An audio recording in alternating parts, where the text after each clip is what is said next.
Trending Topics with BB. I have been on a hiatus for 2 or 3 months, but I figured with Lucifer back, we need to talk about it. So before we get to that, I want to introduce my lovely guests, as you see here. Diana is a returning guest, and Gail is been a guest that we've tried to get on the pod for a while. So welcome. And I do have their social media we'll get to at the end of the stream, but let's talk about, well, first, let's talk about where you started with the show, and then we'll talk about the convention, because for those out there that are unaware, there is a virtual convention coming up for the fans, by the fans. These lovely ladies are the reason I'm sitting here. So let's start with you, Gail. And Lucifer's group has been like the biggest group ever. So let's start you. So welcome to my pod. Hi. No, thanks for having me. I appreciate it. And Diana, you were on episode, God, I should know the numbers, but I don't. And we talked about predictions for this season. It was we were having predictions for season 5. God, it seems forever ago. It does, yeah. So let's talk about virtual HellCon. For those that are unaware, there's lots of goodies coming up this month. So let's start there. All right. Do you want me to start, Diana, or you? Go for it. It's all you. It was your idea, girl. Well, it was me and it was Kimberly. And we were kind of like independently kind of thinking the same thing. We were like, oh my gosh, maybe we should do something just for the fans, because a lot of the cons were getting canceled and postponed, and everybody was kind of bummed about it, and they were still waiting on info for when Lux was going to be moved to. And so we thought, man, we should try to have one. And we were both kind of thinking the same thing. So we got together, and then Diana hopped on, and she was like right in on it. And we just thought, let's just do something for the fans. Like, why not? Let's just try to do this and see what happens. And it didn't take too long to find people with a little experience, and lots and lots of great ideas. And we all just started powwowing, and that's from there, it's just kind of grown. So, the basic idea was just to do something for the fans. And it's free. A lot of people say, cons are really prohibitive for them because they cost too much. So we're doing this all for free. Anything that's being paid, we're all paying for ourselves, but the fans don't have to pay anything to do it. And we thought that was a good thing to let everybody feel like they can participate all over the world. Anybody can join and take part in this if they would like. And that's kind of just the beginning, and we've just kind of been working hard in the background for a really long time to get it organized, and that's kind of where it came from. Just random conversations.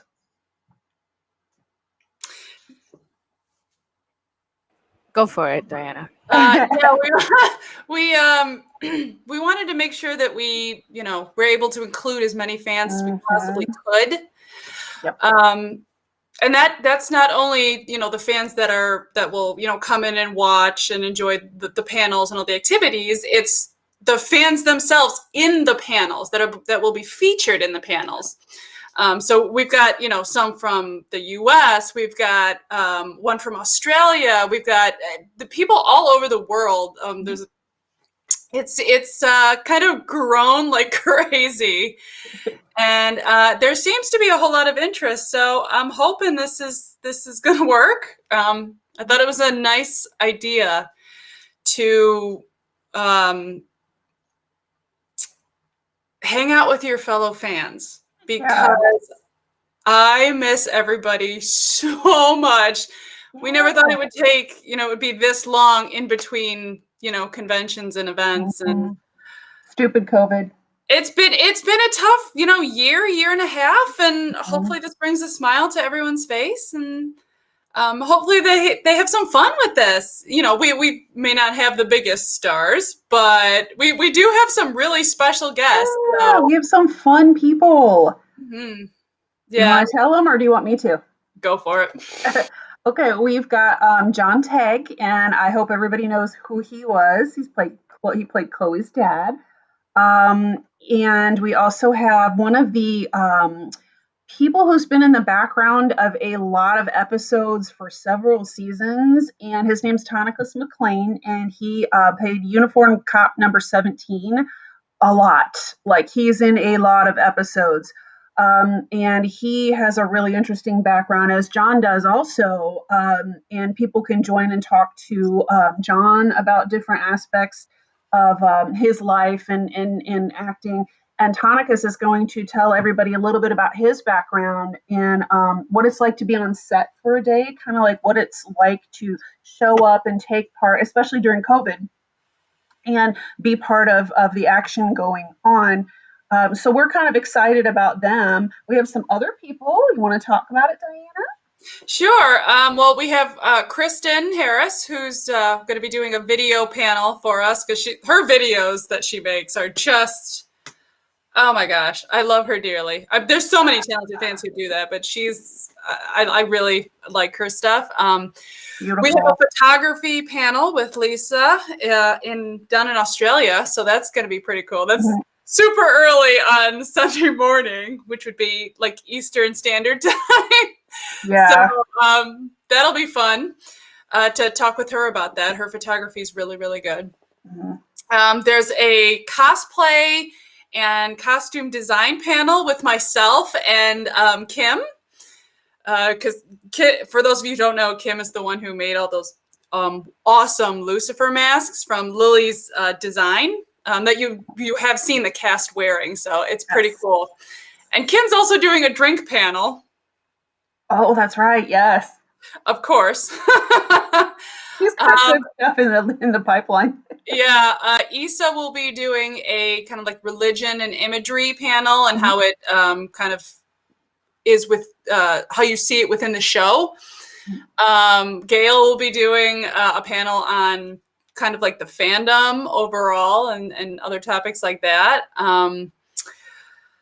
Oh gosh, what else? We have all these activities like trivia. Oh, yeah. We have a cooking panel with Chef Jessica, who I see in the chat. Hi, Jessica. So that'll be really cool. We have 2 fan fiction panels. So that's really nice too. And there's a ton of other things that I'm sure I'm forgetting. So watches, episode rewatches. Yeah, a bunch of us are gonna do our favorite episodes, so you can tweet or chat along with us on our favorite episodes. So that'll be kind of cool. And we also have lots of really cool prizes. Like I have 2 huge plastic tubs full of prizes that were given and donated to us from various people in the fandom. Like some of your favorite artists donated like beautiful sketches and watercolors and posters. We have some really unique things. I have a set of Russian nesting dolls, and there's literally only one of those that exists, painted like the characters. Mugs, t-shirts, tote bags, notebooks, stickers, keychains. We have clothing coming. I have a bunch of t-shirts to give out. And we may have some more coming. It kind of depends on what happens with Ghosh, but hopefully we have a few more things coming. And there might be a few signed pics of Tom. Oh, wow. Maybe more if we get some from the cast, but we're working on that. But we have Tom so far, so. Yeah. Wow. For those that love the music side of things, I'm doing 2 things. I am DJing a dance party because I started DJing a few months back. And I'm hosting a music panel to talk about the music features of the show, which, as we get to talk about the latest episodes, is a big deal to me. So hopefully, if you follow me on social media, you might have seen I've shared a playlist on Spotify that I created from the show, my own take on it. So if you check that out, we'll talk about some songs. Also, if you're an avid listener to this podcast, episode 120 featured Justin Camps, who is the music supervisor for Lucifer. So go back and listen to that episode. He gives some insight on choosing music for the show and music supervision. So Yeah, I enjoyed that episode. What's even funny, I forgot to mention your panel. Of course, then I also forgot to mention I'll be doing Zumba classes. Oh gosh, how did you forget that? I didn't think of it either.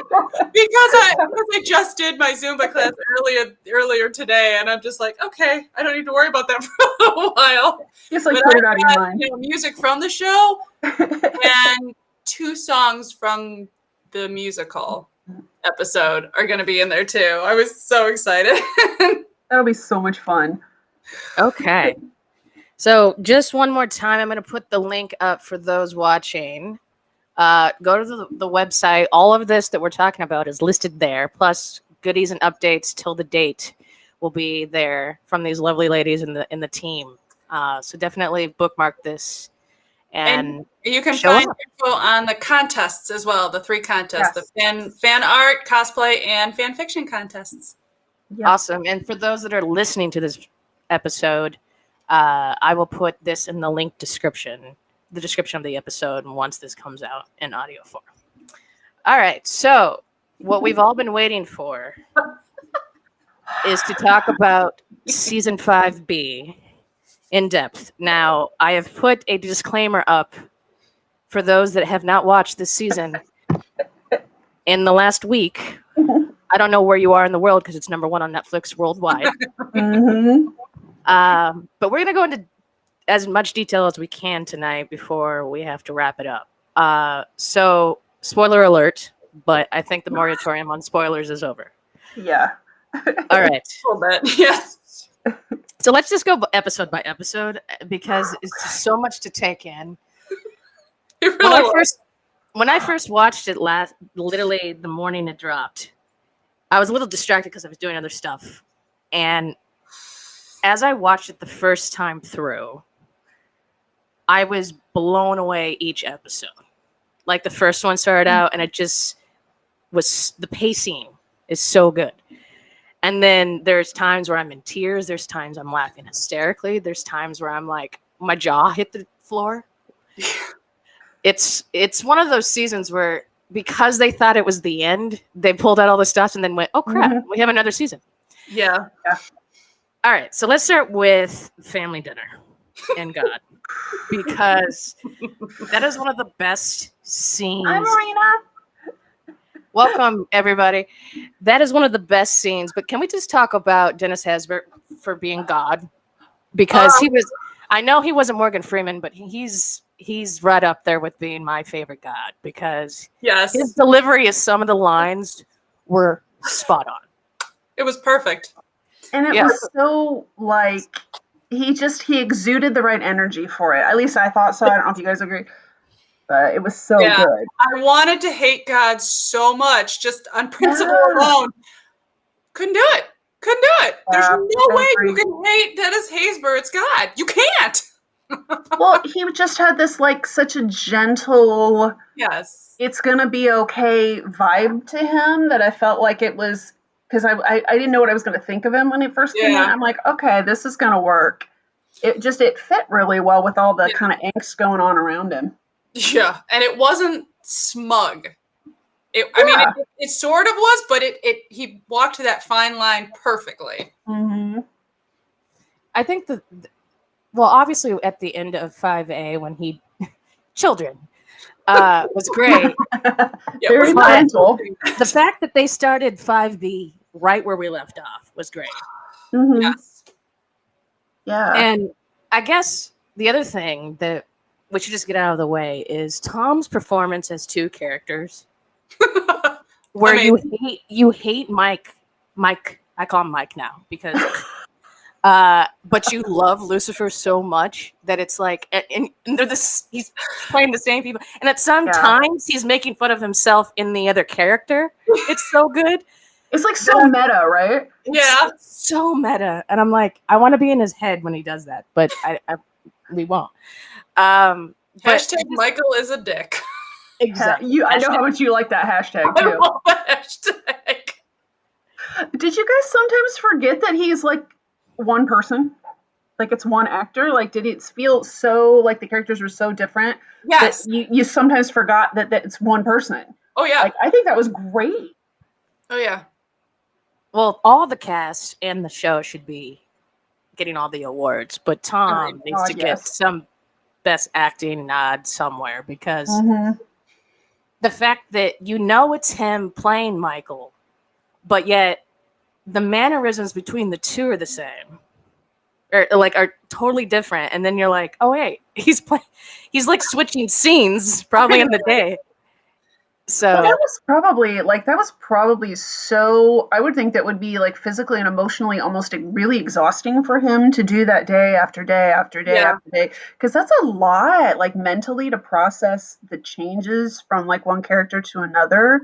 Like, Yep. I bravo to him because that has got to be really hard. Oh yeah, it I've done, a lot of theater and whatnot, and there's Mhm. a couple of things I've done where people have had to do the same thing.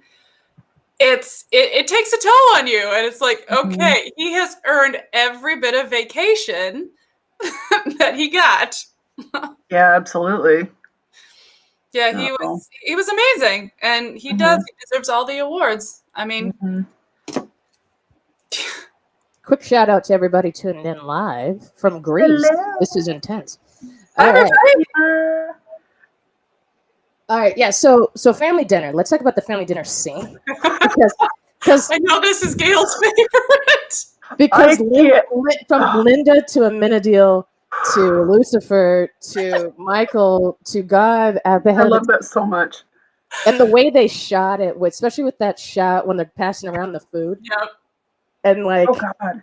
and Michael intentionally skips Lucifer on the chicken. I mean, the detail in the show is you have to watch it multiple times to be like, oh, I didn't notice that before. But Yeah, They I they think it was. ratcheted the tension up, like Oh, it very was much so. fabulous. yeah, Yeah, I think it was maybe Joe that had said it before that it's a master class in acting, and I'm like, yeah, Mhm. very much so it is. I Oh think my yeah. favorite part of that is though is that Menadil just keeps pouring more wine and more wine. I'm like, how often did That's DB his have to glass. pee during that scene? Oh, I've said this on the internet. My favorite moment is Lucifer just dragging that chair yes, around the table, and he's just looking like the whole time, and then just puts the chair down. I'm sorry. That's like I die. I can't even handle it. I think that's hilarious because Yeah. it's so deliberate, and it's just an fu. Like it was perfect. I love that moment so much. Oh yeah. I like it when he just shows up with the souffle and goes, "It's risen perfectly," and it's like, oh, the puns. You gotta love the puns. All of the biblical puns and jokes they put in were priceless this season. They were like, because I grew up Catholic. I may not be Mhm. a practicing Lutheran. Catholic anymore, but oh, like every time, every little thing, I just crack up. I can't help it.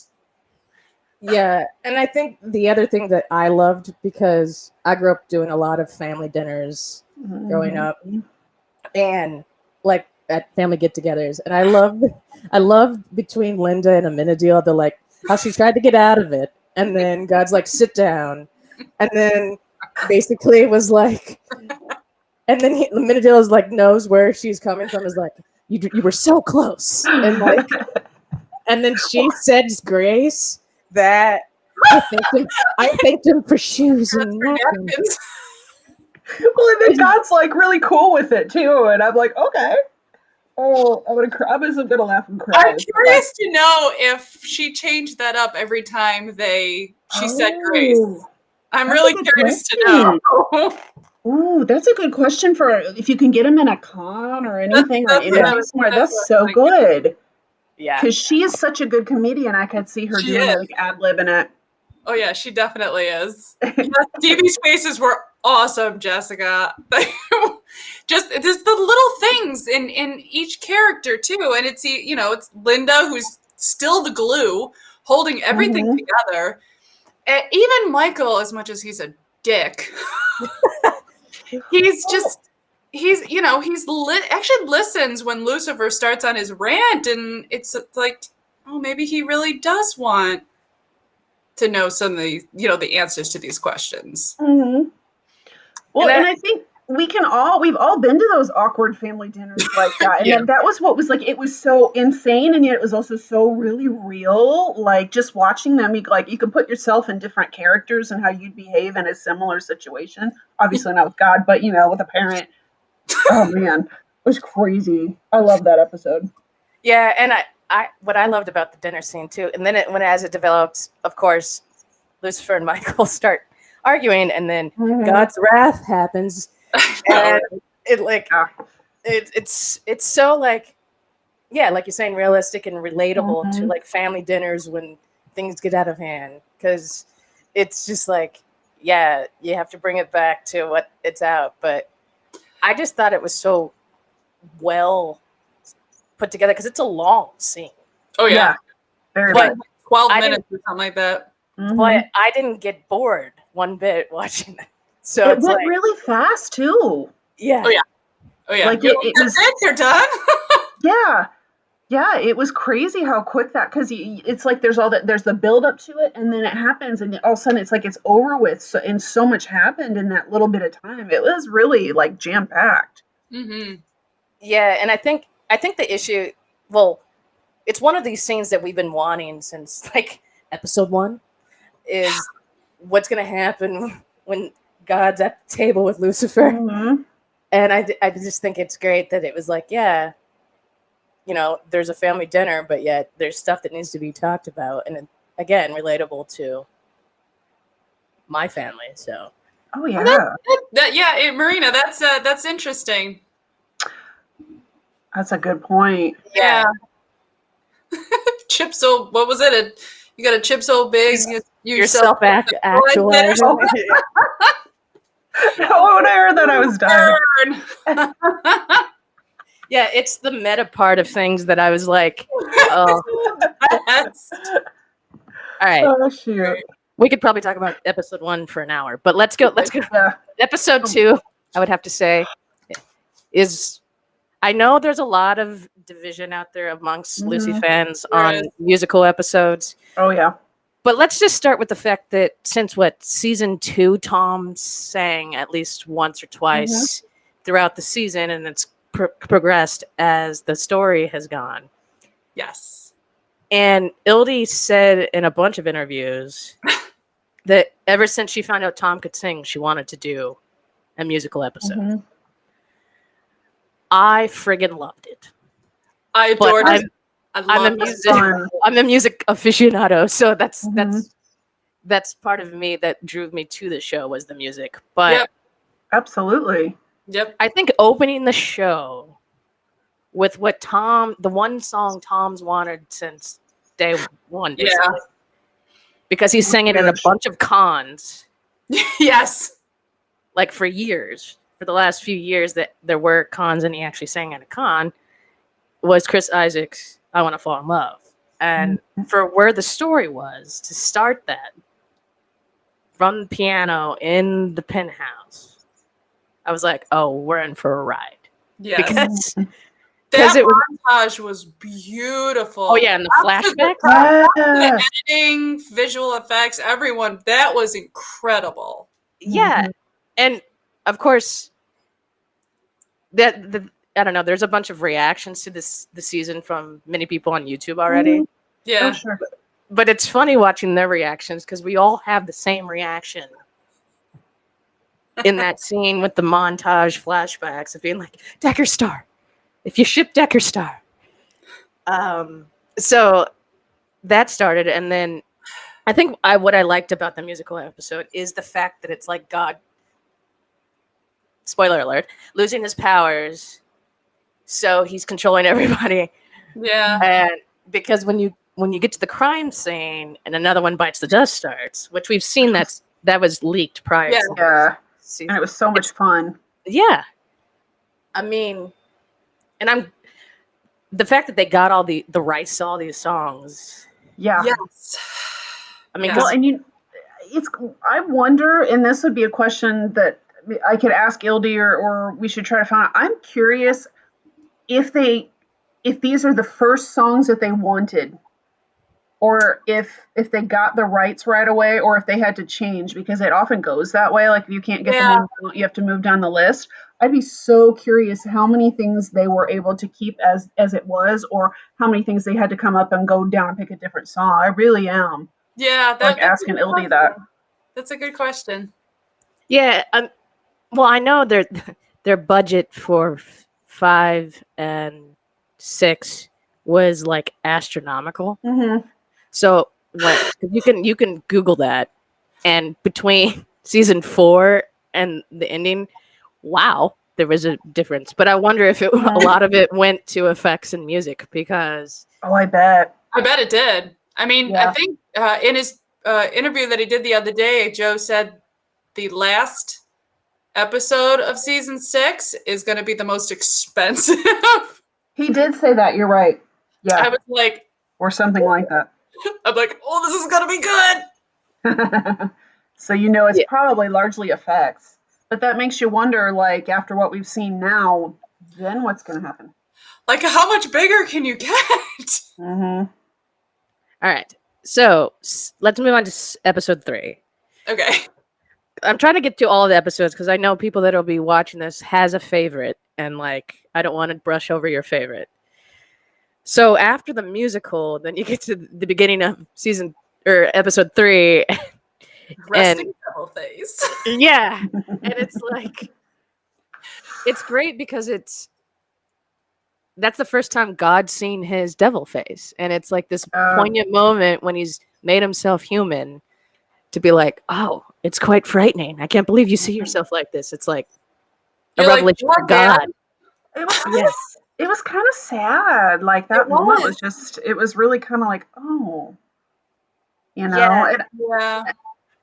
I don't know. I guess I don't know if it like I think thinking of it from like the like I'm a parent, so like thinking about if my child would see themselves, metaphorically in a similar way, like that would really just take your breath away for a second. And I sort of felt like they played that part out on screen really well. Like, it's just like, Yeah.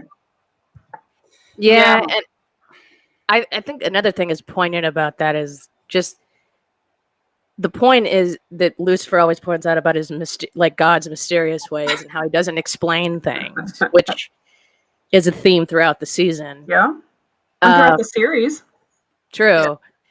I think the revelation of God seeing his face Yeah. is a big moment and a turning point between the relationship because Yeah. Dennis played that so well, like, oh my God, literally. Yeah. I did rather enjoy God becoming human and having to go through all the things humans do. Yeah. They did a good job with just kind of like awkwardness for stuff like that with God and the angels and stuff, which was kind of funny. I enjoyed that. I also like the scene between God and Trixie. That was just adorable. Oh yeah. Yeah, that scene is. Scarlett is an amazing actress. She really is. And singer that we didn't talk about because she sang "Smile." I know that was I know. Yeah. So there's so much in that episode. Obviously, we could talk about it, but I think that turning point of him is a big moment, and then it kind of develops from there. I think they're really like he. Also, the fact that he kept his powers with Charlie was a sweet moment in his battle. I like that symbolism. That was cute. He's like, "Oh, that's where I left it." And it was kind of like, and you kind of, if you think like the reasoning for that, like just like it's safe and innocent, and it wouldn't be the place somebody would think. Like I like that moment too. That was just sort of like really symbolic of a lot of things, and I just thought it was really cool. Yeah. I also appreciate what they did with Chloe. Because she's within season 5, she's so supportive of Lucifer, and I like. The first time I watched it, I was a little iffy about this, but when I watched it the second time, I realized how much I love the fact that they made their relationship a lot human, like what a lot of couples might deal with. It wasn't like crazy celestial. I mean, there's obviously crazy celestials, but they've got these normal human problems. But by episode 3, I was glad that she kind of figured out, okay, I have to tell him, I have to do what's best for me, what's best for my daughter. So I appreciated that part of it. Yeah. And I also honesty. yeah. Oh, go ahead. Well, I was going to say is what I liked is even the relationship between her and Dan, and how Dan, now that he's found out and he's just coming to terms with meeting God and everything, he actually was taking it surprisingly well, because in the season, he's when later in the episodes when Chloe goes, so Lucifer's gonna become God, and she was having like it's weird, it's kind of some relationship with people talking to their exes, but she was talking about how she was worried about it, and then Dan gives that speech about, well, you both love each other, so you'll get through this. I'm sure it'll work out. I thought that was a real great moment. Loved because that's before we get to Dan's demise this season. But I just thought that moment was great, because they didn't do the like crazy, ex, and because Lucifer and Dan don't have the best relationship, but yet they do really love each other. It was one of those things where it was like, oh, I'm glad they wrote it pretty realistic to maybe how the relationship had progressed. They got to a good place where they were going to be there for each other, even if they're not meant to be together. It doesn't mean they can't take care of each other and be friends and support each other. And I'll be honest with you, that was when I started getting worried about Dan. I felt like that was such a moment. Seriously, because it was so neat and wrapped up, and I'm like, oh, I don't know. Later, when things happen, I was like, hello, foreshadowing a little bit. Oh yeah, there were settling things. There was a lot. Well, when God explodes Dan, that was insane. I'm sorry, but that was so funny. It's funny, but the thing is when I rewatched this, obviously I've rewatched in the last week, and I didn't realize how much that foreshadowed things, because I was like, because they made a big deal about, well, I put them back together, and it's like, but you exploded a human over him sleeping with your ex-wife. I feel like the unofficial hashtag for 5B should be hashtag poor Dan. At first I was like, that cannot be real. I had to sit there for a second, like, what? Because it was so gruesome. But yeah, it was terrible. It was awesome, but it was terrible, Yeah. I've got that morbid sense of humor, though. So I'm like, that's not real. That can't be real. Well, once it kind of settled in, yeah, absolutely. But at first I just sat there like, wait a second, what? Oh, well, okay, Well, and then that's kind of like, well, did he imagine that? And then the next line out of Lucifer is like, Dad. And he's like, well, I put them back together, but that doesn't make it right, Dad. And then if you watch Kevin as Dan in the back, he's like freaking out, and he's holding the like stress ball or whatever it was. Oh, it's so perfectly played. He does comedy so well. Kevin does comedy so well. Yeah, he does. He really, really does. Oh yeah. Well, I also think that the foreshadowing came in. Is Dan Naked and Afraid next? Yes. So that was more foreshadowing, even though it was a kind of. It was focused on Dan, and it was kind of they finally did a one-off in this season about Dan. Yeah. Again, focusing on Dan so much to where we end up. Yeah. It's like, oh, I should have noticed that later, but yeah. I think I got about 2/3 of the way through that episode, and I'm going, wait a minute. There's something fishy going on here. Yeah, it was. Well, and that episode was just so like bizarre, but the ending of it was so good. Oh my god. Well, that end was amazing. Before we get to the last line that Lucifer says, what I loved about the comedy and Naked and Afraid was just, it was like a swashbuckling, and then the improv troupe shows up randomly, and you're like, and they're like yes and to everything, and Well, it was and they're going along with it. You'd think like if this were a real thing that they'd be like, no, what the hell? But they're just like, okay. Oh my God, it was so insane. and I like how like they have therapy, like Yeah, Lucy leads them through therapy. it was great. It sort of fit though. Doesn't he kind of end up in that position with a lot of people a lot? So it's Yeah, sort it of does. funny, like in his own way. That episode was. I want to know It how was much Tom wild. improved that episode. That's a good question too. That's a real. You makes you wonder because they probably had so much fun doing that episode because it's so wild and crazy that like it's possible they did a ton of that. Yeah. Well, and the thing is if you notice in that episode, and I didn't notice till the second viewing, they did more of the background score music that was like for comedy, and Yes. that They did. so Yep. so I should have known that it was Something basically wasn't Lucifer right. playing a prank. But the very first viewing, I didn't put two and two together. I was like, "Oh, this is what ride are we going on?" And then, Yeah. then basically, it turns into the scene where like they all die and Maze dies, and I found that to be hysterical again. I'm like, "There's gotta be something else this year. This is can't be Yeah, right." like this can't be right. Oh my God. but the minute that Maze took the bullet, though, that's when I was like, "Oh shit!" And then then they're like, "Oh, prank, psych," and I was like, "Wow!" They went to like, and then Lucifer's like, "All right, drinks on me, rap party," and then they start playing Black Eyed Peas, and I was like, "This is the best show ever." What is happening? And Well, great ending line too. You're like, yeah, that's that was the ending line's fabulous. Can you imagine how hard it must have been for like the cast and the crew while filming to like keep straight faces? I don't know To how they've act been like able to it's do that serious? since the pilot, to be true. honest. Yes, that I would agree with.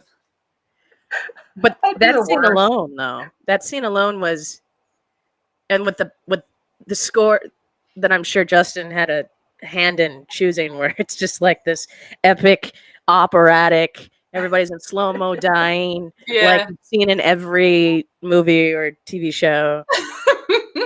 It was awesome. It was genius. Yeah, but that line at the end, like, well, that's not why I did any of this. Why? You fucking shot me. I must have laughed about that for 2 minutes straight because I thought that was so freaking funny. Like that seems like something he would do. Like it just fits. Yes. Like it's just like okay, he would do that. This is what I love about 5B is that I feel like they really brought a lot of the fun back the way that season 2 was. Because season 2 is still my favorite by like that much. Yeah, mine too. But for me, 5B was very reminiscent of season 2. Well, and I think they did such a good job of like bringing in things that fans will notice because they know how the fandom is. Everybody watches and watches. We don't just watch it once or twice. We watch it like 15 times. Yeah. So they've built so many little Easter eggs and jokes and Yes. callbacks and stuff in just for us, which is like the coolest thing ever. Like they cater to us a lot. $5 million. That's Oh, right. that's right, Jessica. Yeah. Yeah, when he says that, I was like, holy shit. That's a lot of money. But I'm like, how much money does he have? We know he has like an insane amount of money, and he's just like throwing out $5 million to get back at Dan for the hell of it. So, must be nice, right? Seriously. Yeah. Yeah. That's pretty funny. Yeah. Yeah, ending that with that line, though, because you fucking shot me, Daniel, it's just... I feel like we need that on a T-shirt. That's gotta be somebody's got to wear that till it's gone. Yes, absolutely. Well, did you notice in this 5B that they threw in F-bombs a few times? And I was like, yes, we're on Netflix. Thank you. Well, they get 3. Yeah, I was going to say, I think they could do 3. But they didn't take advantage of that in 4 or 5A, though. So... No, they didn't. So I feel like, didn't they do it once? They did 1 in 4. Yeah, because I remember that, and I was like, "Ooh, okay, we finally got one." But I don't. Was there one that there wasn't one in 5A? Now that you say that, I don't remember Yeah, one. I don't think so. Listen, we're like having a debate on how many f bombs are in the show. The show is so only this show, you know. So I Well, don't know.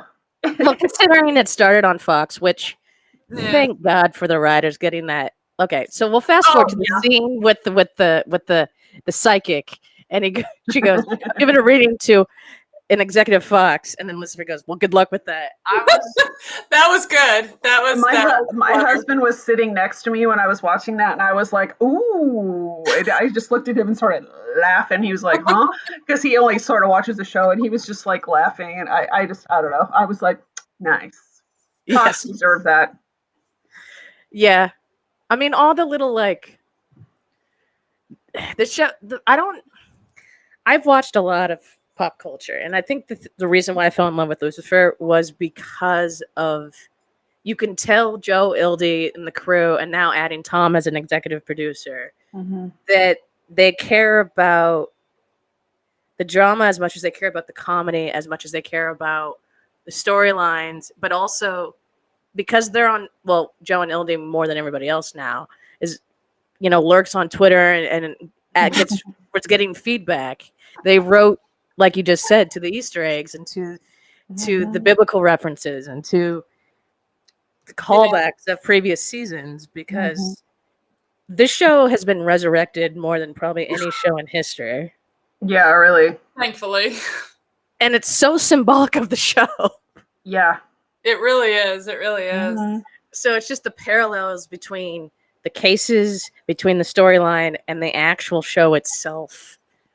It's just so brilliant, and just how you're like, yeah, a lot of this was Yeah. not planned. So, all right, so we got to Dan Naked and Afraid, which okay, we've got to talk about the fact that he jumps in Amenadiel's arms to fly back as an Uber, and Oh, God, Amenadiel's that's like, hilarious. "I'm not an Uber dad." It was, yeah. But he does it anyway. He's just like, okay. Yeah. What I also found that I didn't notice, I don't know why I didn't notice in previous. Isn't it funny how Lucifer's wings are white, Mm-hmm. everybody else's wings are black, Mm-hmm. and he's supposed to be the fallen one, but well, we'll get to he's not anymore. But he's the light bringer, so I guess it makes sense, I suppose. But details like that where you're like, oh, I see what you did there. Yeah. Yeah. Well, I mean, and it's so much fun because they've given us, like, this is back to the writers again, just tribute to them. They've given us little things like that to sit here and ponder and be like, why are his wings white? Oh, shout out, You Alicia. know, I love it. Ah. Hey, there's Alicia. So it's just so neat. They've given us so much stuff to just like wonder about. Yeah. Everything's not in a neat little bow all the time. I kind of like that. All right, so we did Naked and Afraid. I'm trying to keep track in my head. A little harmless stalking. It Yeah. would be Oh, yes. So I love this episode. This would have to be one of my favorites because of bringing back around the Linda story and her daughter, her long lost daughter. Yeah. I love Linda, so. That was good. Yes, I appreciate they did that. Yeah, because I thought they were never going to talk about that again because there's, and then the fact that they brought that up again and so soon because we found in 5A about it. So Yeah. it's like, oh, cool. So you're bringing this back. And just the scene. Well, then, of course, Decker Star's like, we're on. I know. Let's do it. Sure. You could have done that 3 seasons ago. Yeah. I like that they fleshed out more of her backstory because like fans were talking about it a lot. Like we needed to know more of what the why and the how and if that was going to go anywhere. And it was just really nice for it to get closure. Again, there's a nice little bow wrapped up on something, and positively too. Like it was real positive. They get to move forward together, hopefully, slowly, but I thought that was cool. So. Glacially. Well, and the funny thing, did you notice that the way Tom played Lucifer this season was more and more understanding, Yes. because the Mhm. more clarity he got with God and Chloe, the more he was more sympathetic to other characters. Because in Yeah. this scene, basically at where Linda's like, "You're being self-centered," and then Lucifer's like, "Wait, I Oh wasn't yeah. I trying to know. be." His face just drops. You're like, oh, honey. Well, he really cares about what she thinks about him. I mean, and that's so much like Yeah. emotional growth for him and her in a way too. Like she unloads Agreed. on him, and he's just kind of like, "Oh, I lost my best friend." And he Yeah. wanted to fix it. It was so like I think there's a lot of that in this half of the season. Just that emotional growth. You see him learning sometimes, which he wasn't always doing in the past about everything. Yeah. And I Yeah, think that's good. well, and not to get deep, but from judging from We myself, like it, so. well, judging from myself and when I've had therapy in the past, when you Mhm, get that eureka clarity moment in life Yeah. mhm. and that breakthrough, Everything changes. yeah. And I think the fact that God shows up, they're talking through shit, and then Chloe's like, "I'm here for you, dude," and he's like, "Oh, okay, cool. Yeah. I I'm can not gonna, accept this now. I got yeah." this. Mm. So I can take what Linda says to heart, because Do you think he needed that a little bit? He just needed to really get to a place in some aspects where, like, he knew people were on his side. They weren't just there because it was convenient, or they were really supportive of him, and that let him grow and be supportive in return. Like, like a give and take, like relationships really should be, friendships Yeah. and love relationships and stuff. Yeah, I think that's a yeah, good point. I think, well, I part of me still in the back of my head thinks the reason they did that was because they thought this was the end. Yeah, Yeah, I that think could that's fair. be too. And before they got picked up for the 10 episodes in season Yeah. 6. So, Got to get some growth in there. yeah, they had to throw that in to like round out the ending, Hmm. or probably whatever the ending was going to be Oh yeah, would because make you'd sense. never get to it if you get this far through the back half of this season, and if had it been the end and you didn't have any change, you weren't going to see. He's not going to miraculously wake up one day and one Yeah. episode from the end different. Yeah, I agree. I mean, also, I can't believe we even brought this up. Maze and the Soul. Hold on. Oh We yeah, haven't even talked about Maze. Sorry, everybody. we'll get okay. Go for it, girl. But the fact that Maze is still besties with Linda, and she's like, Mhm. if you're- "Tell them about your daughter," and it's like, okay. And then we're talking on the phone, and then Maze figures it basically out before they do. And Mhm. the thing about Maze's character is that in all the previous episodes, I felt sorry for Maze because of, not that, I mean, she's a badass character regardless, but the fact that like they wrote her like helping and growing a soul, and the Eve storyline. The fact that we finally got to the scene actually in family dinner where she's like, Mhm. I want a soul," and God's like, "Well, you're perfect the way you are," and now she's like, "That's not the answer I wanted." Mhm. I But love that. I love that line though. It's a beautiful message. You. You are right, perfect the way that you are. And it maybe wasn't what she wanted, but it was what she needed. Exactly. It was the right time. God knows what's going on, but like it was the right time for her to hear that, because we see her behavior change and adapt very quickly after that, like grow up and mature, Yep. and that was good, because she's had some issues in past seasons and stuff, and to see her finally be like, oh, maybe it's okay. Yeah. right. But anyway, I wanted to throw that out for everybody watching. I appreciate everybody tuned in. So anyway, so we got, okay. So Deck of Stars a thing. Yes. Linda introduced Charlie to her long lost daughter that figured out that was her Mhm. biological mother, which Mhm. that scene is just so It was well sweet. done. That was the first tears I had of the season. Beautiful. Me too. Hmm. It was a love. It was low. It was just very. It was gentle Yes. and touching, and it was done really well. They did a great job with that. Hmm. I love All that right. episode in general. Yeah, so then we get to the next episode. and it like you're like just when I thought I wasn't gonna start crying. Yeah. Ooh. There's a lot about this next episode that I really like. I like what they did with Ella, and then I love seeing Trisha. I was like, oh my god! Yeah. They kept a tight lid on that one. That's for Because sure. I didn't see that like in the behind the scenes stuff that I know about. So that was super cool. I was like, I was so excited to see her. Well, I thought the last time we were going to see her was the film noir scene or the film noir episode from 5A. I was like, oh, okay.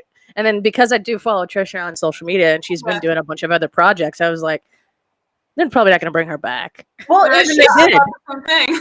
well, and she at points I thought she straight up like said that she was not in it at all. So I think she like pulled a Kevin, Joe. she was like Kevin, she wasn't being straight with us. Or they made her sign an NDA, one of the two. Yeah, well, probably, but you know. Well, other than like Amy or DB, she doesn't give away spoilers anyway. So. That's No, true. she doesn't. Yeah. But that was really cool. That was a really, really neat moment. And I think all of us probably collectively gasped because it was so cool. I think so. Oh, and kind of probably all went, oh. Yes. And Lucifer finally getting what he wanted from his father. I'm just like, oh, I feel like that was so well earned. It's such a good moment because it's like, and Tom played it so well that it's like, yeah, that's what I think at the relief that Lucifer gets in that moment, we got collectively watching as fans. Yeah, that's a good way of putting it. Because, yeah, and that's where you couldn't help but feel that moment and basically like just the raw emotion of like, but we're finally a family and he's retiring and just the metaphors of like life in general when that happens. Nothing lasts forever. Yeah, and it was another real moment, you know, because there are a lot of people who deal with versions of that in real life, and like it was really touching because it was so real. Yeah, totally agree. So, and I also like that they introduced a lot more of the siblings this season. Because just the way they wrote Gabriel as like the gossip of the family. That was hilarious. I love that. I'm trying to remember who the heck said this. I can't remember who put it up on my social media. But they're like, you remind me of Gabriel so much when I first met you at the LA LucyCon. I was like, I hope that's a good thing. That's a little passive aggressive. No, it's right when you first meet her at the picnic where she's coming in and they're like, hey, how are you? How are you? You know, Archangels assemble. And I'm like, I can't unsee that. I can see that. Now that I can see. Because I was like, wait a second. But now I'm like, okay, I can see that. I get it. Like, oh, yes. So I may have to cosplay her. I'm not gonna lie. Oh gosh, that would be so fun. Working with Michael, I'm gonna have to. That would be so fun. You got to do that. I got to see this. Well, and the retirement party, hilarious. But I like the line where she like shows up and both in unison, Lucifer and Amenadiel go, "Hi, Gabriel," and then we're like exhausted. Yeah. Oh, great. She's here. And then Amenadiel, Lucy, didn't you check your email? Well, I always put her in spam. And it's just those little like lines. Yes, that's it. Okay, good. It's just one of those things where it's like, oh, you like it's so well written. It's like, well, like it was Joe. Oh God! And I didn't catch that the first time. I didn't either. But the only reason, when I watched it, my husband had on the closed caption. And I was like, wait, did I just see what I thought? It didn't like sink in for a second. Like it went by so fast that I'm like, whoa. And no, I saw it. I mean, I didn't catch on until I finally went on social media after I watched it the first time because I didn't want spoilers. Yeah. And everybody was talking about that, and I was like, even Joe and Ildy were Yeah. retweeting about it, and I was like, what did I miss? So when I went back and watched it, I was like, oh, so great. But I think the reason I didn't catch it too is because of Tom's accent, the way he said it. So I was like, Yeah. Oh, that could be. That could be. Well, and it was kind of fast. It's not like he was real Yeah. slow, so you could sort of like process it, which was hilarious. That was just so funny. They would have never gotten by with that on Fox. So I don't that's think a it's probably Netflix not. special. no. The I love that God learns the one line from Linda. You smell what I'm cooking? Um, it's, That was excellent. it's just, I just love that they made it a retirement. And then everybody's like, well, I can't believe everybody's showing their divinity in real time. And Lucifer's like, this is Los Angeles. Nobody will notice. And being somebody that just lived there for a year during COVID, that would probably be true. Yeah. It's one of those things where it's just those quick, witty lines. Yeah. And Make it was sort good of, to see Penelope too. yeah. And Remy back. Yeah. Yeah. We're getting Although- all of these things and I love it. Yeah, so that episode was great because of the family and the I love how we're stalling about talking about the next episode. okay. Yeah, well, pretty much. the final two.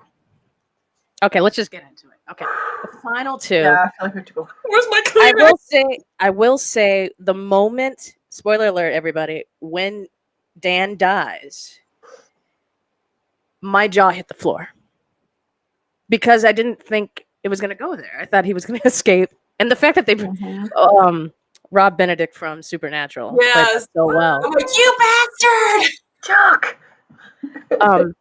But also, I should have picked up on the foreshadowing that we've talked about that I didn't throughout the season about Dan, and the fact that Kevin actually, I just found it in an article that Kevin wanted Dan to die. So this was all That's Kevin's before fault. he knew there was a season 6 though. True. Yeah. Yeah. It was just like, it was, I don't know. I think they did a really good job because I agree with you. I like looking back on it, I felt like it was foreshadowed, but Very at the much. time I just kind of sat there like, oh, well, wrong. I had a feeling it was gonna be him. I mean, I couldn't Yep. think of anybody else, but damn, it still hurt. I know Kim was so. Yeah. Oh, Kim was like crushed. Well, there had been some rumors that it was going to be him, but like I think we talked ourselves out of it, like you were just saying. I know, right? And it was him. I was like, damn it. But because I always wanted him to get redemption. Like a couple of seasons ago, I had a whole hashtag about it for a while and stuff, and then I was like, oh. So maybe in season 6. I think the reason why I was thrown off the scent was because now that Dan knows and he was starting to come to terms with it, even though it was like his own little.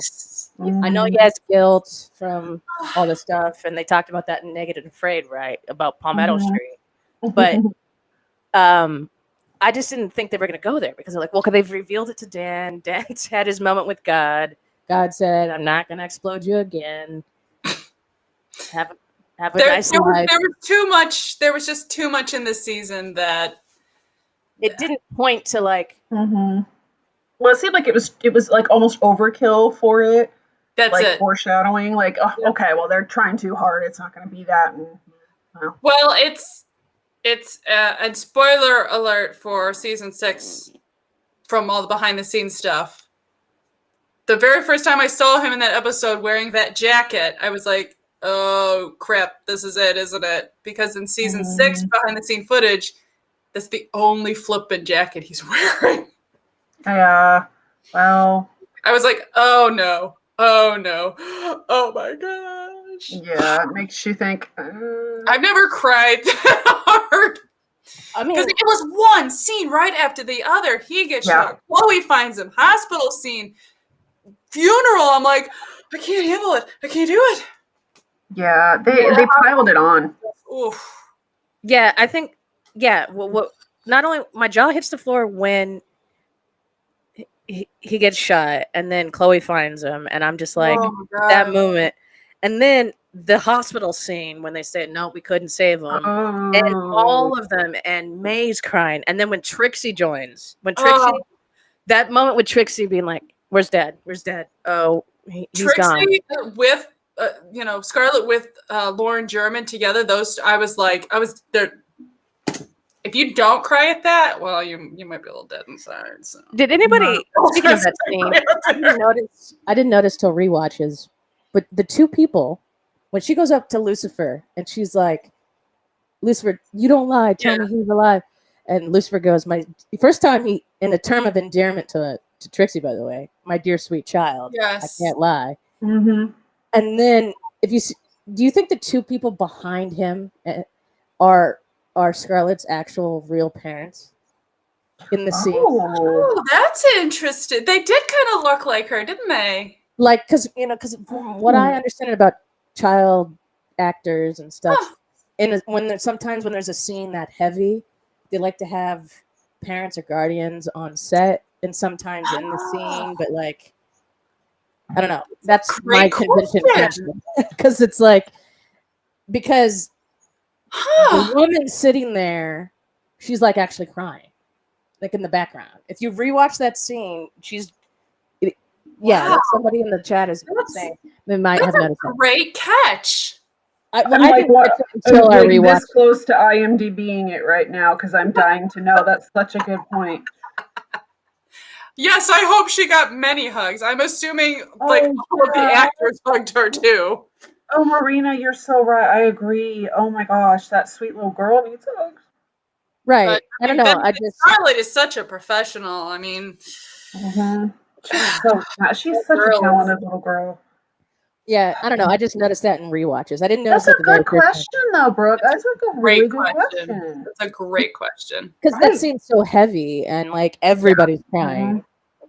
Probably for real because maybe that might have been one of the scenes that Leslie and Brent said she couldn't stop crying from. Yeah, I remember her tweeting her Instagram when they were shooting, and she was like, "There was a couple scenes where I just couldn't stop crying after we filmed." And I think that also lends itself because they all thought this was it. True. So that probably really helped a lot. Well, sure. You can build all that up and use that for acting. Like you could really, push yourself through. Oh, that episode was. Yeah, I think one of the episodes is one of the times that she couldn't stop crying was in the next episode when they're clearing out Dan's stuff too. Not to jump ahead to the next episode. Yeah. Yeah. And then another thing that I thought was interesting that they brought back was the Caleb storyline because that made me cry the first time I saw that. I love that. I thought that was genius to do. Mm-hmm. That like. Well, because that story felt like it needed a little bit more, and that was so neat to make it so important for a whole nother part of the show. I thought that was really cool too. I agree. Yeah, and the fact that I don't know if we saw in that episode that Amenadiel gave him the necklace, but the fact that was a mention, and then Michael's after getting the flaming sword, so it's like, oh yeah. I mean, there was a connection that Amenadiel's had before, and the fact that because when they were torturing Dan and previous, they're like Caleb, yes, and then those are his dying words to Chloe. It's like. So can we discuss how is he in hell? Like I mean I get it, but I don't. I was like, nope. I know. I'm certainly hoping we'll find out. I'm not quite sure fix that because I think my theory is because he's still not over the Palmetto Street shooting. It's not a bad theory. Yeah. That got Chloe shot, right? Yeah. Well, no, it was it was Malcolm and the whole Malcolm. Yeah. And the fact that they also touched on it in Naked and Afraid with his old partner, how they were never on the straight and narrow. So he just had a lot of guilt about his past policing. It could be. It very well could be. I guess we'll find out. I hope we'll find out. Yeah. I really hope 6 works through that. I mean, there's, episodes to work on. So fingers crossed on that. He deserves it. That's a good theory. Oh, that is a good one. See that. Yeah, I'm trying to keep up with the comments, y'all. Sorry. Yeah. Somehow he had to get that damn sword. it's true. I don't know. It's so intricate. So Yeah. Mhm. I guess we'll talk about the finale because Okay. Well, a Another lot happened. like another like episode, God. well, My that heart. episode, so much happened in it. It like, did it feel like it was like 2 hours? Like it just like there was so much packed. It's well, I think each episode got longer. They And I think the upped last it. I the think last the two finale were was like only like 53 minutes long. It was shorter. The Yeah. one before Really? it was longer. Yeah. Yeah. maybe it's because I just yeah, I guess, but it's just so much was packed into the Mhm. finale. Mm-hmm. And also before we get to the scene of heaven, spoiler alert, everybody, I thought it was going to end there and not go to heaven. I thought the way they cut that, I was like, I thought they were going to do that too, and I was going to be pissed. Yeah, like God only knows how long we wait for the rest. So yeah, let's start from the beginning. Sorry, I rushed myself there, but the leading into them cleaning up Kevin or Dan's place and May's having her moment, which again proves that she grew a soul. Yeah. Which is the art, she didn't kill God earlier in the season, and then she misses Dan that much. I mean, it's one of those things where it's like, okay, and then just I love how we're all the way to the finale. Even though Decker Sarah said, "Yeah, we're together," we still don't know. There's still this kind of there is, yep, because he's so focused on am I going to be God or not, and and the fact that when Chloe goes, "I'm quitting the LAPD," I was like, they're going to go there, But then I at first I didn't like it, but then the more I thought about it, I'm like, you know what? This doesn't bother me so much. I kind of feel like it's her choice, and Lucifer has supported her for years. It's kind of her turn. True. Well, that was kind of how I read it. Like, you sometimes you have to give up a little of what you want to support the other person so that they can do what they need to do or become their best selves. And I kind of at first was like, is she really going to do that? And then I was like, okay, wait, I get it. Because I felt like her motives were good and honest and pure. So I was like, okay, I can see that would be okay with me. I agree. Well, and the fact that they touched upon it with bringing Penelope back. Rebecca De Mornay. Double-decker date. But the fact that was kind of like a parallel of she was explaining, because Chloe always thought that they didn't trade off. And she's like, no, we did. I wanted you before your dad passed away. I love that they brought that storyline about her parents. I do too. I think they cleared things up, and it helped her in her own way, move on and grow up a little bit, because she was seeing a different side of something. Like sometimes you're in your own little tunnel, your own little tunnel vision, and you don't understand all the things that contributed to the reason that other person made that decision. And all of a sudden she was kind of like, oh. Yeah. And it changed everything. Like you see everything differently after that. I agree. Right. Yeah. And so I think the fact that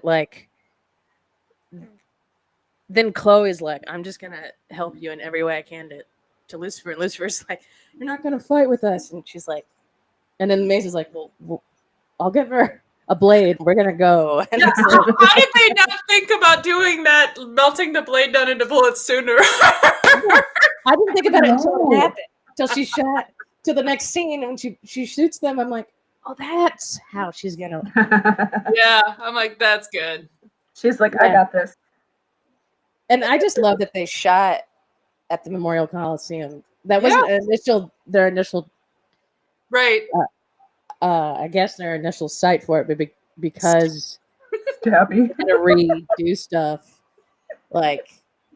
Stabby. Yeah, they were going to shoot at one of the observatories? I can't remember which one. Oh, Griffith? No, it wasn't Griffith. It was one up in the mountains.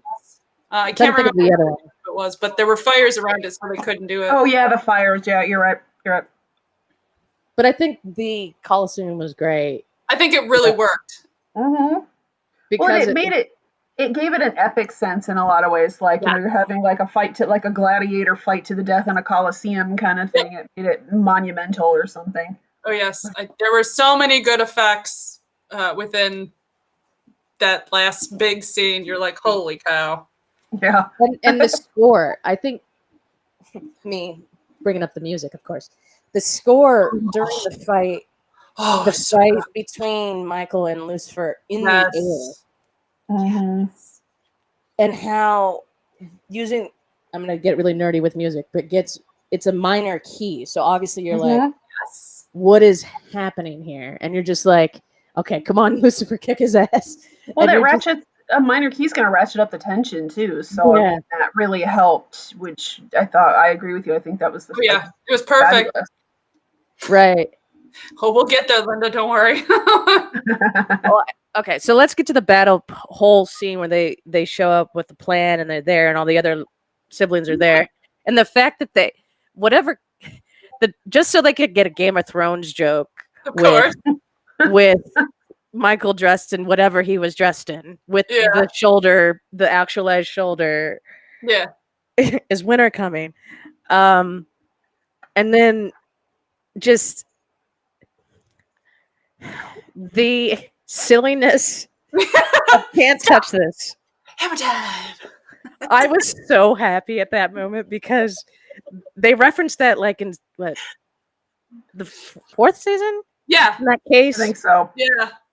and the callback of that Great. and the fact that they didn't edit that out or they because it was so silly at the stop, and then they're all like doing the hammer dance.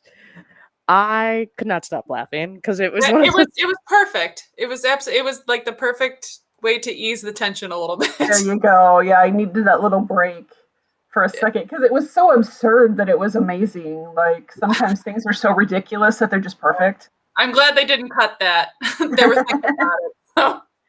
And I like that Gabriel's in the back, like she starts dancing, and then Michael looks at her like, "Stop dancing." She's like, "It's gotta be God." Yeah, Because it's that catching, yeah. It was great, but okay. So the battle's happening, and first of all, okay, this is the one thing of this episode that I do not understand. So it starts with the prisoners trying to escape and dying. And then they're recruited as the demon army. But the one question I have out of the whole thing is, if Maze is not the queen of hell yet, and there's no warden, and Lucifer didn't go there with her because he was with Chloe, did Menendil go recruit how did that happen? Yeah, you're not the only one with that question. I saw some. There was a thread about it on Twitter, so we're definitely not the only ones. Kind of going. It's not. If you feel like something got cut out there, maybe Could be. I mean, well, and the thing is there was no tie-in to why we're watching these group of prisoners. Like was it a case or? You know what I mean? Like I had so many questions about that. It was random. Part. It was very, very random. Yeah, because most of the time the beginning tends to flow into whatever's going to happen, and that one was so kind of like, what the hell is happening? And then I mean, they sort of circled around to it, but you didn't really get anything in between the two. Or I don't know. I agree with you. But I do love that we got a cameo from Joe finally. Like, Not hey, in here the we go. And I didn't catch it the first time I watched it either. That was one. No, I missed it quite a few times actually. Well, I think it's also because he said he shaved the goatee, and he doesn't have the goatee. Yeah. And so like, I just didn't catch it the first time. Yeah. Well, it happens. It happens like slow but fast. Like it just doesn't quite. You don't realize what you're looking at, and then now knowing, it's kind of like, oh, yeah, gotcha. Right, and that was great that because Ildi had a cameo so long ago that it. I know. Yeah. So it's just great that they did that. But okay, let's talk about the fact that the moment she goes, "I'm sorry, Lou." I was like, Oh yeah, that was. I might have screamed. I was like, Azrael! Wait. go away! I don't want you anymore. I don't want to see you anymore. Well, it's just like mind. something bad's coming now. God. Because you thought the plan with Lucifer and Chloe when she takes out the necklace and Yeah. runs and the flaming sword is no more, and that they weren't gonna go that way, and then Azrael shows up and you're like, oh shit. And I mean, then, in all honesty, I knew something was going to happen to Chloe. It had to. Yeah. I just wasn't sure they would take it that far. well, as gruesome with the tree of life though. So that was just So that like was rough. did anybody else feel like that part when she said, I'm sorry, Lou, was sort of out of nowhere? Like, why would she not stick with him because she kind of idolizes him? I thought that was really Maybe different. she just can't interfere. Maybe Well- she's just not willing to interfere. I don't know. That's the only thing I got. But I also thought wasn't there something about the fact that the actress, they didn't know she if they could get her back? Yeah, because she's usually working and she's a pretty busy actress. So I don't know. It felt a little like, why? I don't know. That caught me off I guard. hated it, but I also liked it. I'm like, okay, Yeah, well, that was a good way to do this. necessary. It was Yeah. necessary, yes, absolutely. Painful, but necessary. Yeah, but the cry from Oh my God. Lucifer in that moment, and then the look on Michael's face. So here's the thing: when we're talking about Tom playing two characters so well, this is the two scenes where I'm like, okay, Tom, how did you get out of your head this way? Because it's like, I want to know the inside baseball, because the fact that he had to play heartbroken in two different ways. Yes. For two different characters in that moment. And I know they had to shoot that scene over and over again because he had to play two characters. How he didn't have like a mental breakdown, because I would have. It couldn't have been easy. There's no way it was easy, because that's just a lot of disconnect between two different characters over and over again. And in that moment, well, first of all, we don't see much emotion out of Lucifer if you think about it, unless there's like really poignant moments between him and God. Yeah. And tender moments, of course, with Chloe. But this reaction, obviously, it's going to be devastating. But the way you felt it immediately, you bought the performance, because everything had been. You thought that they were a team by now, like, and I guess I just never saw them going this route. So I was like, jaw dropped, then crying, because it was like one of those situations where it was like, this is deep. Like, I never wanted them to, but if they were going to, I want them to resolve it right away, which thankfully they did. Yeah. Well, because it was rough. Like, I mean, we had just had the whole Dan thing, and then to have Chloe was like, no, okay, that's too much. That's one step too far, y'all. That's maybe why they didn't. I think that's maybe why they brought her back. It's like, how can you possibly do that to two of the main characters? Well, but I think the emotional growth of it happening it made Lucifer change very quickly. Like that last little thing that he needed to become the person he needs to become, God, but just to grow up, was caring about somebody more than himself. And that was like, it hurt a lot as the audience, but like, again, it was just necessary. And the heaven sequence was beautiful. It was so nice to see Mr. Sit Out Bitch. Yeah. I'm glad. Oh, I like that. And I'm hoping they're going to explore that in season 6, how he got to heaven. Yes. Oh my God. Yeah. Well, here's another thing that, okay, so we get to heaven.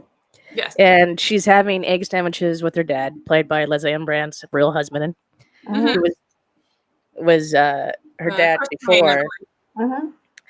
But the fact they brought back Jeremiah Burkhead as Mr. Set Out Bitch Redeemed was the epic cameo that we needed, because normally he's in the first episode of the set of episodes. The fact that they closed-ended it with him, well, I got rid of my guilt and now I'm in heaven. And I love it. I feel like that was such a shout out. Like they've made comments about this sort of being a love letter to us in a lot of ways, and I think that was because he was such a fan favorite. Like for him to finally something good finally happen, we were all kind of like, oh, good for him. Like For you. so happy he did. There's hope for all of us. Yeah. That was really a neat moment. Yeah. And And I then needed to see him not be in them anymore, so because he was such a creepy character in that show, and I'm like, oh, good, thank God, he's back and he's good now. Okay. yeah. I mean, and then the Decker Star moment of the symbolism of putting Yes. the ring on the ring finger. Mm-hmm. It was And beautiful. I'm really happy they did that. I really am. Mm-hmm. I agree, but right in that moment, even though I was like, oh yes, I was like, but does this mean he's redeemed? And then cut to the next scene, um, where Chloe almost kicks Michael's ass. Where Chloe just kicks it. Oh, it felt so good. I tweeted and said that Chloe. At that moment. I tweeted that Chloe was all of us in that moment. I got so many likes on that tweet because I was like, thank God, literally. Yes. But Yes. I was like, thank you. yes, she was Yeah. wailing on his ass. And then the overbearing, godlike voice, Stan's vest of Lucifer flying in, detective. So does that mean next season, as we're not going to see him in a 3-piece, we're just going to see him in the suit because he's God now, so he doesn't have to wear the vest? Anybody else? Anybody else think that? That's awesome. That's an interesting theory. Because I just thought it was weird that they didn't, like, a continuity error, maybe. Okay. Or Yeah, it was. Joe actually mentioned this in his last interview that he did.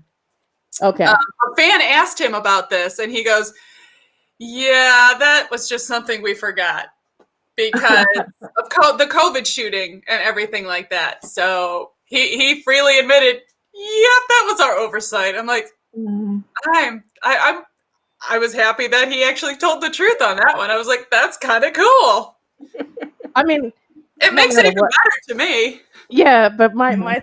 my thinking is that means in season 6 he shouldn't wear a vest. No, I'm kidding. There you go. You should tell Joe that. You need to be tweeting that to him and be like, okay, so here's what I'm thinking. You need to go with that and just make sure you credit me for it. Yeah, well, Sam's they're already in post production right now The vest was lost in re-entry. That's a good one, Linda.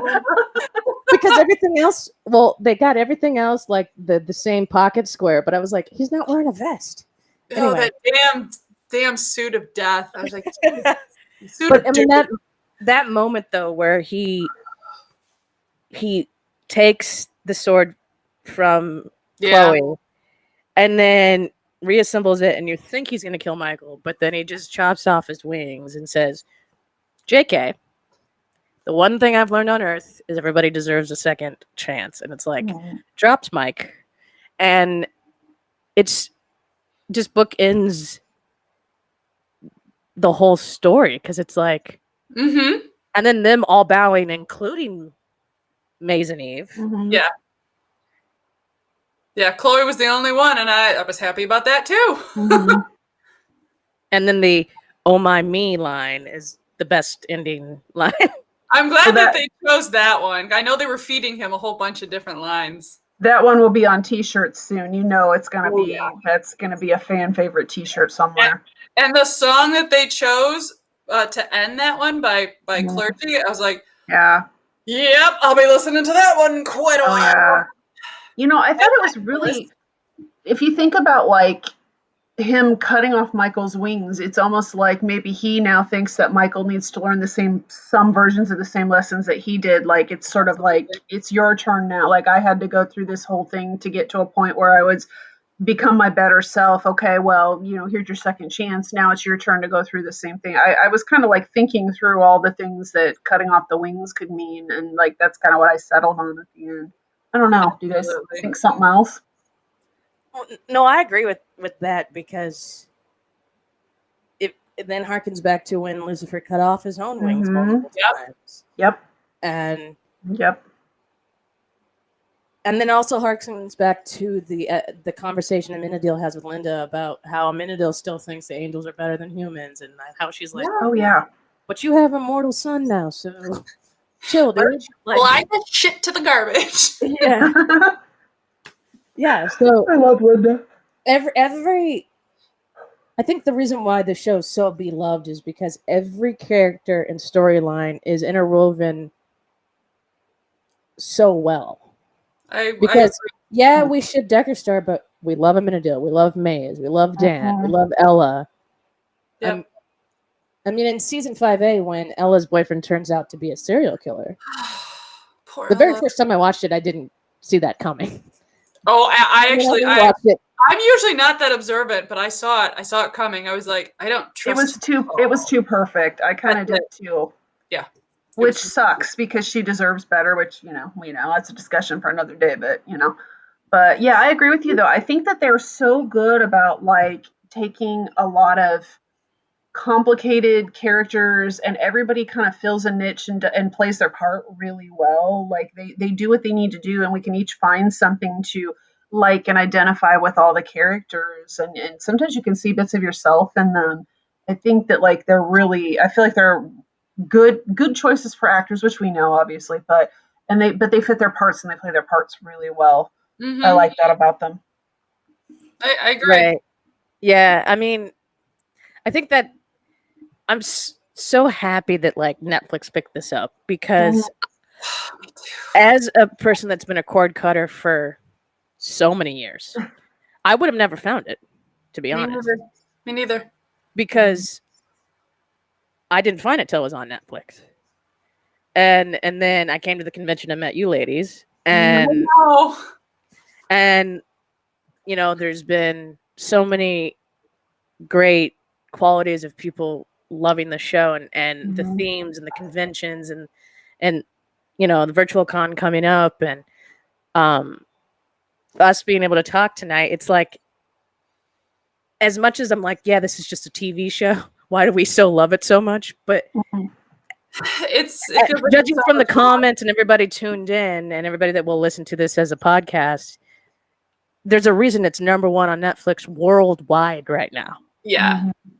I mean, there's so much content out there, and the fact that Lucifer is number one worldwide.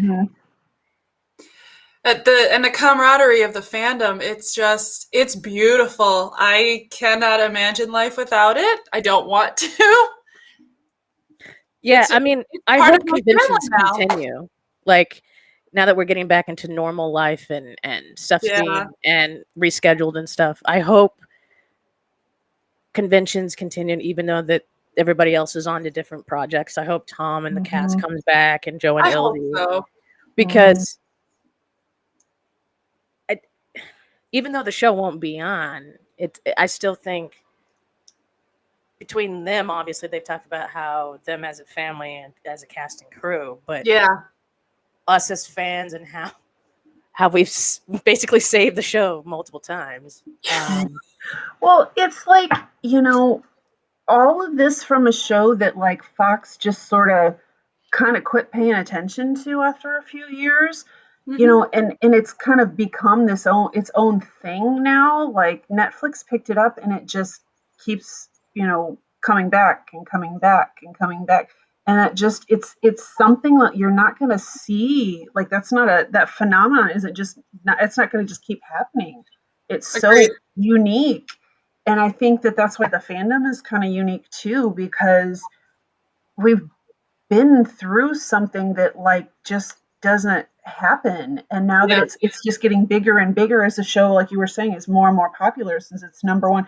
This was a show that was not doing well because Fox didn't really like nurture it.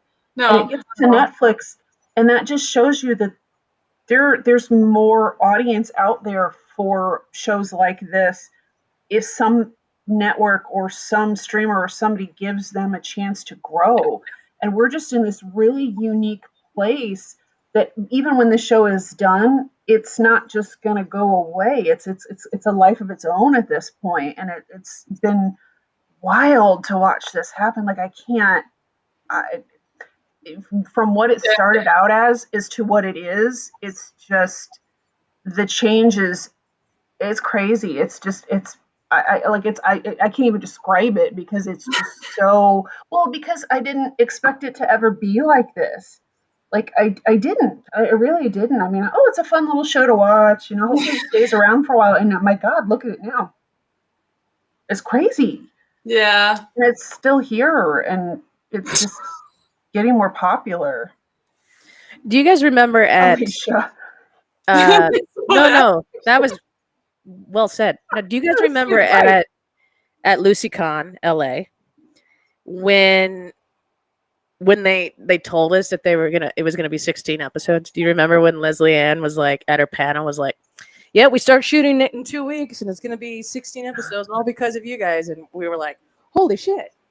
And like, I mean, that was what, 2019. Gosh. Yeah, I know. I know. God, isn't that crazy? So for what it and the thing is like that the camaraderie I think that I saw during LucyCon actually go into the convention, because I haven't really been a convention goer. Me neither. I go to concerts. I wasn't until this show. Yeah, I go to concerts and I go to other stuff in my life, but I never had been one to go to a convention from a show yet. Like specifically, like, because I had heard about Supernatural doing it for 20 years, and I didn't either. And Star Trek doing it, and Yeah. I get in the Star Wars. I had heard about it, but I was never one of those attendees. And then I go to LucyCon because I was like really moved by the show. Yeah. And then it turned, we all met and a bunch of people, and just I think the fact that like the relationships that people have formed from being fans of the show parallel the show too. Yes. Yeah. Yeah, and for all of those of you out there who are on the fence about going to, one of the cons that are coming up because you're going by yourself, I went by myself. Oh. I loved it. I went by myself initially too. I went by myself. I mean, my husband met me afterwards, but I went by myself, and I'm like really introverted, which you wouldn't know from like the internet and stuff.